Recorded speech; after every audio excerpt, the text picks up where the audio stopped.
Hello folks, I'm Paul and this is Recycled Model Railways. Welcome back after a very long time off YouTube.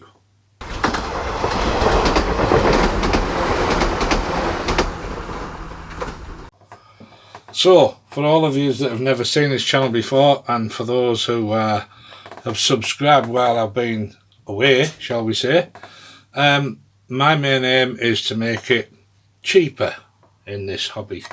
So I don't like to buy expensive models. I like to buy old junk off eBay and fix it up.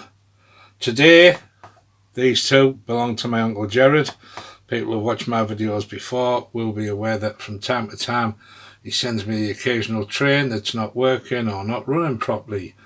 So we've got an 060 here. It's making a noise but it's not doing anything. And we've got the Class 52.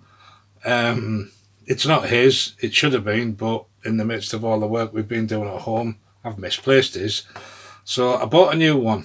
It runs, but I'm going to go through it, clean it, service it, make sure it's 100%, and then give him it back. So anyway, been a long time, like I said, let's just crack on with it.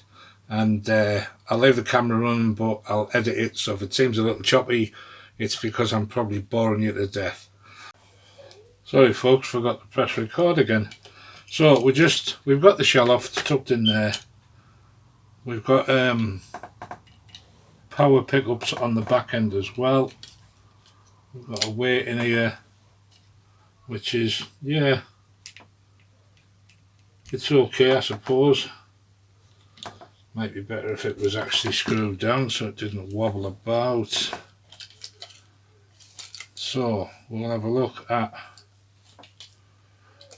removing this.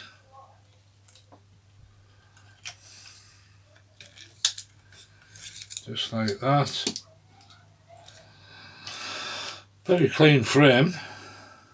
Very clean.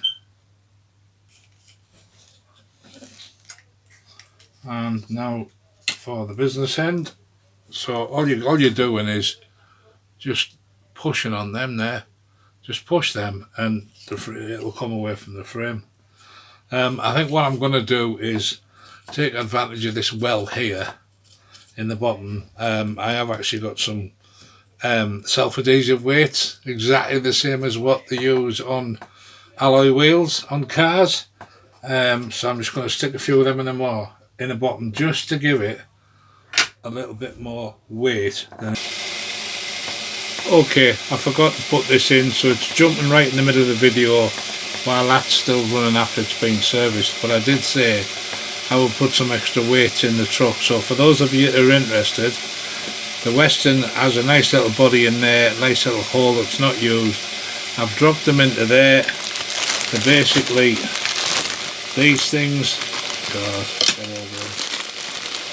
this is what it looks like, bottom off eBay, self-adhesive magnets as used on cars, and it doesn't add too much, but I just think with a magnet here it's a little unbalanced.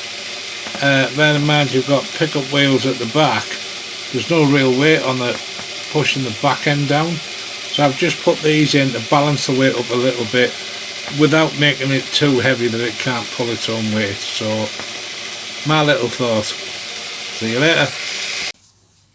Now, I thought I'd better bring you back. Okay, so I know I said that it ran well and everything else, and I was quite happy with it, but I decided I was going to have a proper dig into this. Truthfully, chassis is in pretty good condition. It's pretty clean. I haven't done anything to it. I don't know whether you'll see it. There's a little bit of oil in here and a little bit of oil there, but that's it. The problems I've encountered so far are the brushes. The brushes, I don't know whether you can see, that one is still stuck inside. That one I managed to pull out from the front, but I can't get that one out from the front. So they seem somewhat tight to me, and if I can bear with me, if I can get a hold of them So put my hand behind it. There's that one, and I can just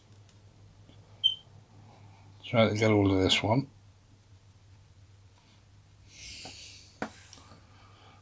You see how much shorter that one is? So that's quite worn.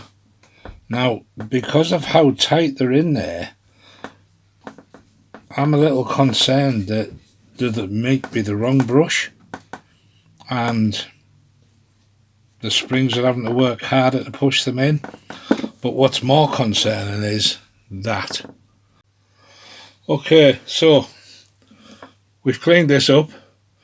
There's many different ways that people do it. My own way is I use that, as you can see, because the end of it's black, fiberglass brush, and then when I'm done, I can get hold of it, bit of WD-40 contact cleaner, just to get any residue out of it, and then just generally clean it all up, ready to go back together.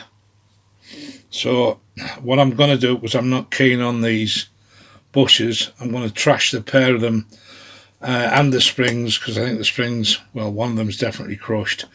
I'm going to replace the springs and the bushes out of what I got from Peters yesterday, just as a safeguard measure, just as a little funny item.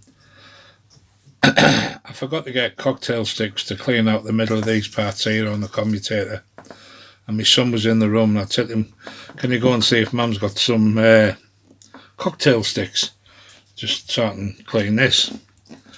And bless his heart, he come back with this. So technically it's a cocktail stick, but he just brought it in chuckling to himself and said, that's all I could find, Dad, with a pointy end. Well, it works for me, and it gives us a little bit of flamboyancy, doesn't it, in the day. Right, I'll be back when I've got this together. So here we are, we're almost fully assembled.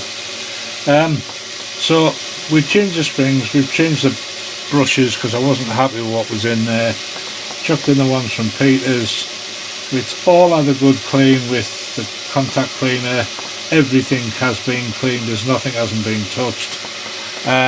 Got a little bit of Peters oil on it, on the cogs, tiny amounts.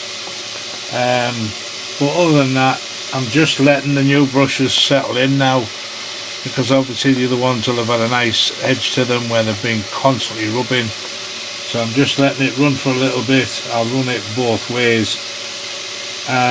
But it seems to me to have a little bit more go, which is quite possibly from the fact that of how dirty that commutator was. Yes, it was getting a charge going through it, but I did think it was a little bit on the slow side. I don't know how good this cheap, horrible Hornby thing is I've got. So I'm going to let it run for a little bit. And then I'm going to dismantle this one, give this one a bit of a clean up. It looks pretty good, but I'm going to give it a clean up. We're going to check the connections, because I checked both of these here to make sure that they were clean and they were nice and tight. Do the same with that one there. Then we'll put the undercarriage back on, pop the wheels on, which didn't need to be taken off, they just literally fell off. But it doesn't matter because they're a little bit grubby on the backs, but not much. But we'll do that anyway. And then I think what we'll do then is we'll reassemble it, call it done, and then I think what we'll do for this fella is do this on a separate video. We'll call that the end of the video because I've rabbited on long enough. You've seen the basics. It was bought second hand. It ran, but I wanted to check it to be sure before I give it back to my uncle. I'm glad I did, because I didn't like the fact that both the brushes were in really tight. One I had to drag out one. I took the front off to push it from the back. As you've seen, the commutator was black. Pretty reasonably clean, contacts were good everywhere, but it did need a service, it did need looking at, it did need some work, just to make sure that it's going to continue to run. So I'll be happy now to give this back to Uncle Jed when I've finished cleaning that one. I'll be happy to give it back to my Uncle Jed and say, there you are, it's all done, it's all dusted, and it's working perfectly. So, thanks for watching. I hope to catch you next time when we deal with this one that doesn't run at all. See you again, folks. Bye for now.